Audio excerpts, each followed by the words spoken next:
Hello friends, welcome to our channel 5 Minute for FT. Today we are going to see direction topic from reasoning section. Direction is one of the basic and very easy topic.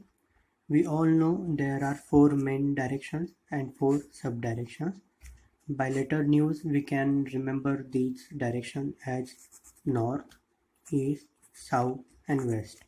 These are the 4 main directions, and northeast, southeast, southwest and northwest are the sub-directions.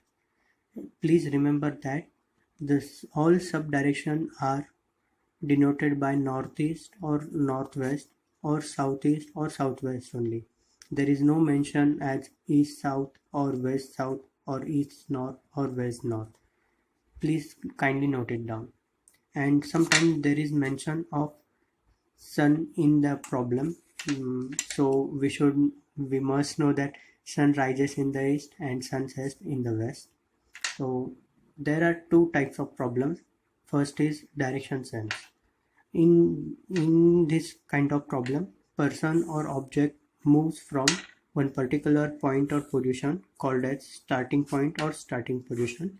So to solve this kind of problems easily, we must draw or clearly understand that starting point as origin of the direction. So we must draw or understand the starting point as a origin of that map. Then according to the problem, we should draw or imagine its map or direction of final point or position. So wherever there is a turn taken, those are at 90 degree until and unless there is mention regarding any angle. By following this procedure, we can find out the final point or final position of that and its direction from the starting point. Let's move to the second type.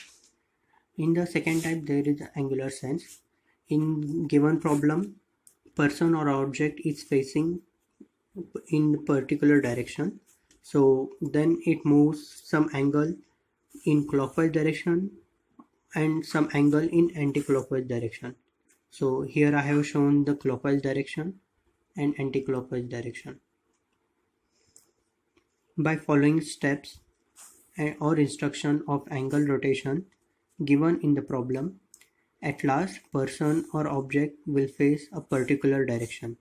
So we have to answer that particular direction correctly. Kindly note that even a single degree rotation from main direction will change to the sub direction. So for example, Krishna is facing east. He turns 270 degree clockwise and 91 degrees anti-clockwise direction. So now in which direction he is facing? So here I have drawn a small map kind of thing. So here is north, east, southwest. So he's in the start he was facing east. So then he turned 270 degree clockwise. So here I have drawn 270 degree clockwise, and then he turns 91 degree anti-clockwise. So right now he is facing in this direction. So 91 will come in the southwest direction. So finally we can answer that Krishna is facing southwest direction. Kindly solve different problems of direction. If you got any problem, then you can comment me or you can WhatsApp me. Kindly like my video, subscribe my channel, share with your friends. If you have any questions, then please comment below, or you can WhatsApp me on 9420488731. Please leave a comment. Your feedback is appreciated, and thanks for watching my video.